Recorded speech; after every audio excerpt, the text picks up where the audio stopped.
Chapter 15, The Photo. Back at home, Amy lay on her bed.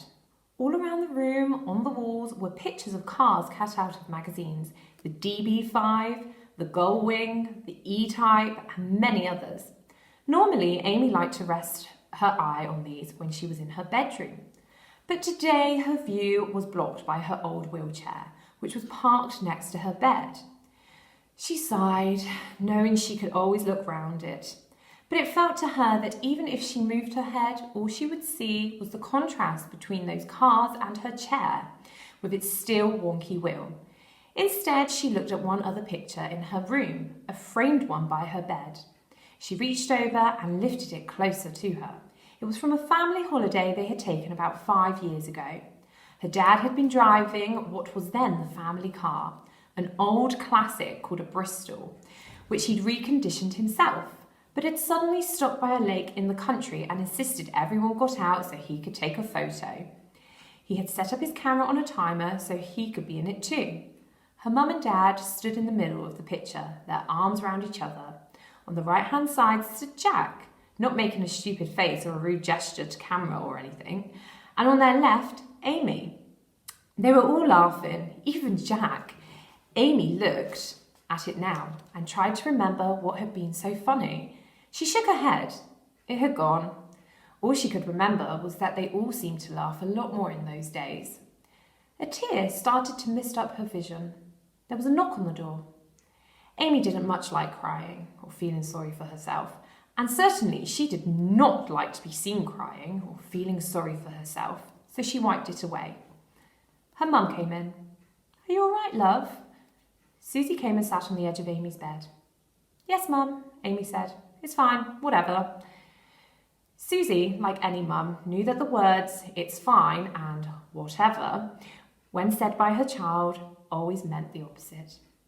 "Amy," she said, "I know you really loved what Rahul did to your wheelchair, the Turbo Blaster." "Turbochaser," said Amy. Right. "It wasn't just what Rahul did to it, Mum." Amy looked at her car posters. "It was driving the Turbochaser. It was the best, Mum. It felt nearly like flying or something." Susie nodded. "I thought maybe," Amy continued, "somehow I could end up racing it somewhere," she shrugged. "Stupid idea, I know, and now I will never. Anyway." Susie smiled. She pointed at the only poster in the room that wasn't of a car, which they had put up after the accident during Amy's long physio sessions. "What does that poster say, Amy?" she said. "You know what it says. It's one of your inspirational quotes. It's got a sunset behind it. Tell me." "Believe in yourself," Amy said warily, "and the rest will fall into place." "Exactly," said Susie. "If you believe you're going to drive a car in a race, maybe not the Turbochaser. Right, Turbochaser. At some point, you will drive a car in a race. I know you will. But how, Mum? How?" "I don't know," said Susie, shaking her head.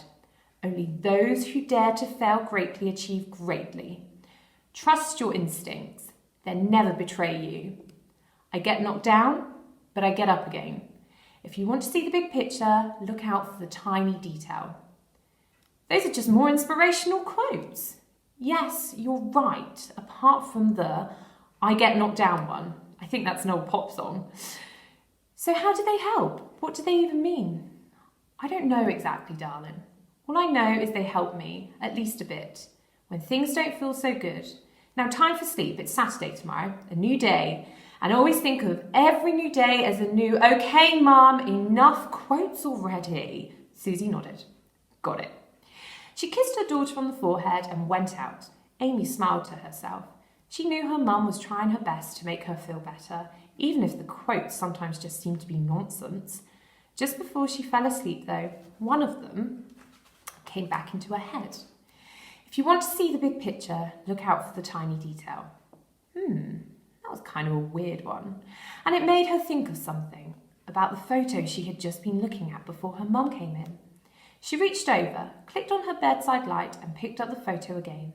She brought it close to her face. The car door was open, and on the passenger seat was lying a map. The Bristol, being an old car, hadn't had a sat-nav, so instead there was a map on the seat which had a route marked out on it in pen, a long arrow running all the way from the south to the north of the country. A thought came to her, a crazy, mad, wild thought. She rolled off the bed and onto her chair, quietly so as not to disturb her mum, who was in the living room watching telly.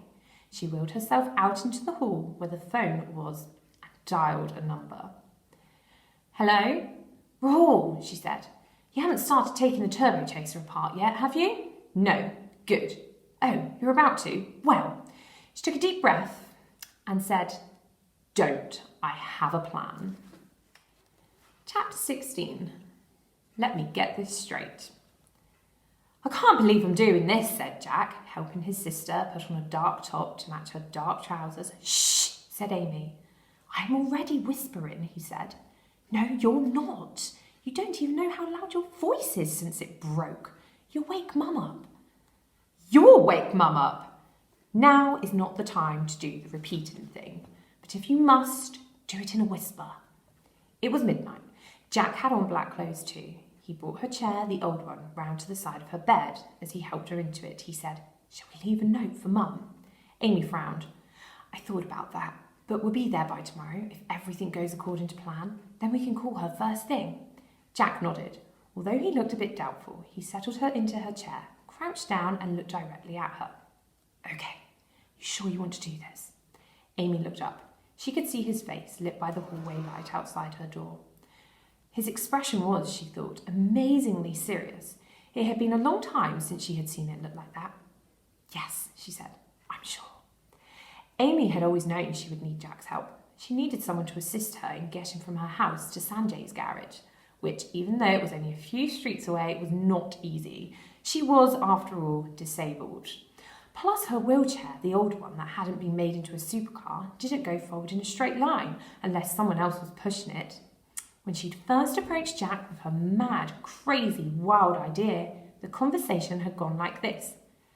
"Let me get this straight," Jack had said. "Your plan is to drive to Scotland to show Dad your insane vehicle, and you think he's going to be pleased? Oh, and he's leaving for Japan on Sunday, and it's currently Friday night." "Yes," Amy replied, nodding.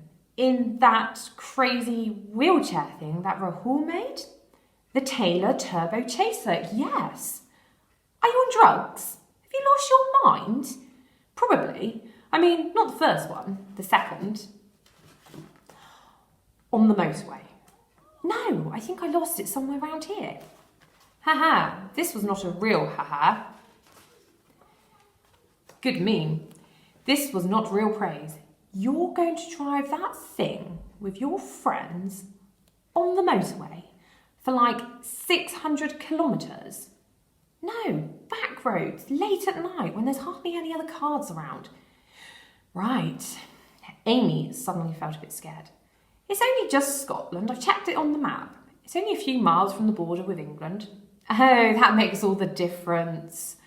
"I just think if he sees what an amazing thing the Turbochaser is, and that we were able to drive it all that way, he'd change his mind about it," she said. She looked up at her brother. "Won't he?" Jack made a face, not a particularly encouraging one. Amy sighed. "Is it really a stupid idea?" she said. "Amazingly," said Jack. "Bad meme." There was a short pause when Amy thought, "Okay, well, that's that then." Then Jack said, "I'll come to your room at midnight." Chapter 17. Oh my days. So, that was how Amy managed. Still not at all sure why Jack had decided to help her, but happy because he was good at carrying her and at pushing her wobbly wheelchair to get to Sanjay's garage at midnight on a Friday night. When they arrived at the industrial estate, they went into the warehouse via the back door and then through to the garage itself, where waiting were Rahul and, was it Janet? Oh yes, thought Amy with a weary inward sigh. It was.